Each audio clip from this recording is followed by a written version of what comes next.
코로나 신규 확진자가 계속해서 하루 30만 명이 넘는 가운데 그동안 제외됐던 소아대상 백신 접종이 진행될 예정입니다. 동시에 오늘은 청소년 3차 접종까지 시작이 됐는데요. 어린 나이에 맞는 백신이 과연 효과적이고 안전할까요? 질병관리청 접종기획팀 황경원 팀장 연결해서 여쭤보겠습니다. 황경원 팀장님 안녕하세요.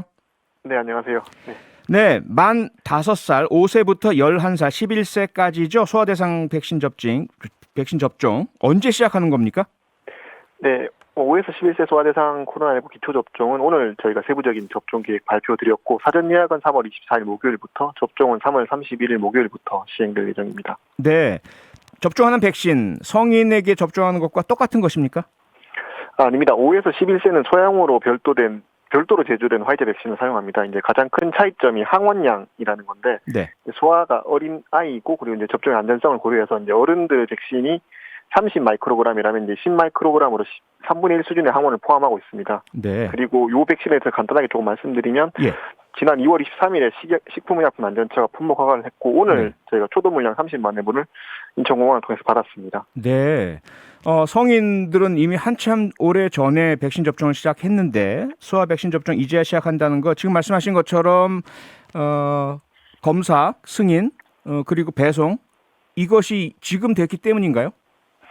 네, 일단 그런 부분들이 있고, 예. 그리고 추가로 저희가 이제 접종 자체는 되게 오래전부터 검토를 해왔었습니다. 예. 소아 대상 코로나19 백신 접종이 필요한지에 대해서 저희 방역 상황이라든지 국외에서 어떻게 접종하고 있는지 그리고 전문가 자문이라든지 연구 용역도 실시를 했었고 추가로 학부모나 소아에게 접종 의향이 있는지까지 분석을 해왔었습니다. 네. 이런 것들 토대로 해서 방금 말씀해 주신 것처럼 백신의 예. 품목 허가나 국내 도입이나 품질 검사 등의 기간을 고려해서 최대한 빨리 접종하기 위해서 계획을 수립했고 오늘 발표를 한 내용입니다. 네, 최대한 신중하게 외국 사례 등 모든 것들을 점검 검토해서 확인을 하신 이후에 이제 시작하셨다는 건데 네. 올해 초에 사실 12세 이상 대상 접종 시작하지 않았습니까? 네, 그렇습니다. 그런데 아직까지 접종률이 고작 한 자릿수에 불과합니다. 그만큼 부모님들 걱정, 주저 이게 상당히 크다는 말씀인데요. 소아 연령층 그보다 나이 어린 11살 이하인데요. 어떨까요? 백신에 대한 그 접종률 확보할 수 있을까요? 저희가 이제 접종률 자체에 집중하기보다는 예. 오늘 발표드린 것처럼 고위험군들은 기본적으로 그러니까 소아라 할지라도 중증 사망 위험이 높은 상황입니다. 예를 들면 이제 지난 오늘 2월 28일까지 통계를 보면 5에서 11세 중에서도 중증 환자가 20명, 사망자가 4명 있었는데 예. 이 중에 70%가 중증 환자의 70%, 사망자의 50%가 기저질환을 가지고 있었습니다. 그러니까 네. 소아라 할지라도 위중증이 낮다고 할지라도 고위험군들은 접종이 필요한 상황입니다. 그래서 접종을 저희가 권고드리고 시행하게 됐다는 점 말씀드리겠습니다. 네, 성인보다 비율적으로 위중증률은 소아 연령층에서 낮지만 기저질환이 있는 고위험군은 사망률도 나타나고 있기 때문에 꼭 맞으셔야 한다 이런 말씀이잖아요. 그렇습니다. 네, 정확히 그렇습니다. 네. 우선 그러면 다른 나라 사례 보셨다고 하셨는데 어떤 네네. 나라들이 이 어린 연령 5세 이상 11세 이하 연령에 대해서 접종을 시작했습니까? 지금 미국, 영국, 독일, 프랑스, 캐나다, 싱가포르 다양한 나라가 있고 백신을 허가한 나라 자체는 62개국 정도 되고 실제 접종하고 있는 나라들은 방금 제가 언급해드린 나라들입니다. 네, 그 나라들에서 우리가 가장 관심 있는 것은 아무래도 안전성, 이상 반응, 부작용 아니겠습니까? 어떻습니까? 네. 우선 안전성에 대해서 조금 말씀드리면 일단 예. 아까 말씀드렸다시피 5에서 11세는 소아용으로 별도 제조된 백신을 사용합니다. 예. 이 백신 자체에 대해서 식약처가 이제 철저한 품목 허가를 해서 안전성을 검증했고 백신이 들어오면 품질 검사도 또 별도로 진행을 해서 제품에 이상이 없는지 꼼꼼하게 확인을 하게 됩니다. 네. 그리고 앞서 말씀드렸다시피 미국 사례를 간단하게 조금 말씀드리면 미국에서 지난 1월에 발표한 자료인데 870만 명의 소아를 대상으로 예방접종 실시한 결과 네. 이상 반응이 0.05% 정도가 보고됐었고 아하. 이 중에 대부분 97.6%가 발열이나 두통 같은 일반적인 이상 반응만 확인됐습니다. 네. 이런 경향성은 호주나 독일도 마찬가지여서 안전성에 대해서는 충분히 입증이 되고 있다고 보이고 네. 추가로 아무래도 이제 걱정이 많이 되시는 부분을 저희가 이해를 해서 소아 접종은 사실 안전성에 제일 초점을 맞춰서 준비를 했는데 네. 몇 가지 더 말씀드리면 접종 간격을 저희가 8주로 허가 자체는 3주로 나 있지만 8주로 해서 접종을 시행할 예정이고 예. 접종하는 기관들도 일반적인 위탁 의료기관이 아니라 소아용으로 별도로 선정을 했습니다. 네. 선정한 기준 자체가 소아 대상 접종 경험이 있는지 그리고 응급 상황이 발생했을 때 대처할 수 있는지에 대한 이런 안전성에 초점을 맞췄다는 점 말씀드리겠고 네.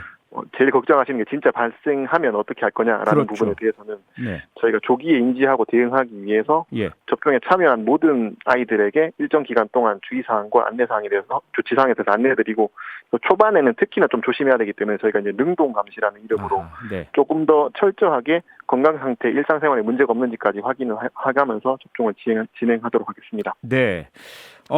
백신이 상당히 중요하다, 필요하다는 말씀 주셨고 부작용의 우려 0.05%니까 그리고 그 이외에 대응도 준비하고 있다는 말씀 주셨는데 제주에서요.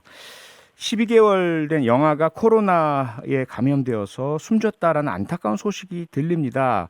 혹시 5세 미만의 영아에게도 백신 접종 가능성 검토하고 계십니까?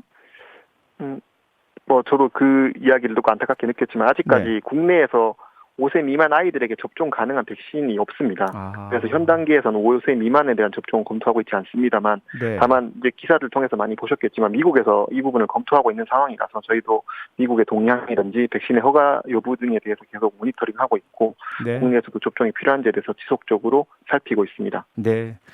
네, 그리고 한편으로 12세부터 17세까지 청소년 3차 접종 이제 시작이 됐지 않습니까? 네네. 그런데 성인들은 3차 접종 필수라고 계속 홍보해 오셨는데 청소년에 대해서는 고위험군만 3차 접종을 하라고 공고하고 계시잖아요. 왜 그런 거죠? 네.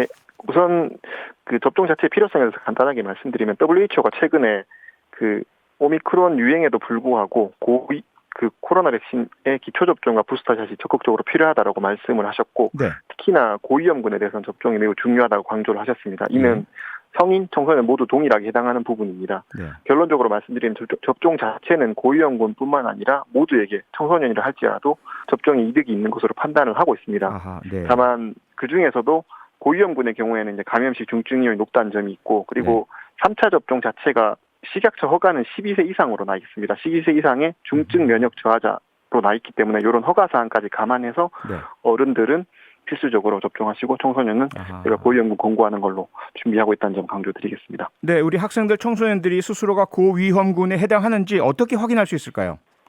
네, 일단 고위험군의 범위는 이미 기사들 통해서 많이 보셨겠지만 크게 4가지입니다. 첫 번째는 만성질환들, 폐질환이나 심장질환이 있으신 분들, 그리고 면역저하 있으신 분들. 네. 그리고 세 번째로는 만성질환을 가지고 있으면서 사회복지시설이라든지 이런 집단시설에서 거주 중인 분들. 그리고 마지막으로 4번째는 의사가 접종이 필요하다고 판단하는 경우입니다. 이런 것들을 확인하는 방법은 보통 이런 만성질환 가지고 계신 분들은 주치의분들이 계십니다. 네. 자주 다니시는 병원에 가셔서 내가 지금 앓고 있는 병이 이 질환에 해당하는지 여쭤보시고 접종하시면 됩니다. 다만 접종하는 과정에서는 저희가 진료 확인서라든지 소견서라든지 이런 증명서는 필요하지 않기 때문에 네. 의사한테 물어보시기만 하시고 접종에 참여하시면 됩니다.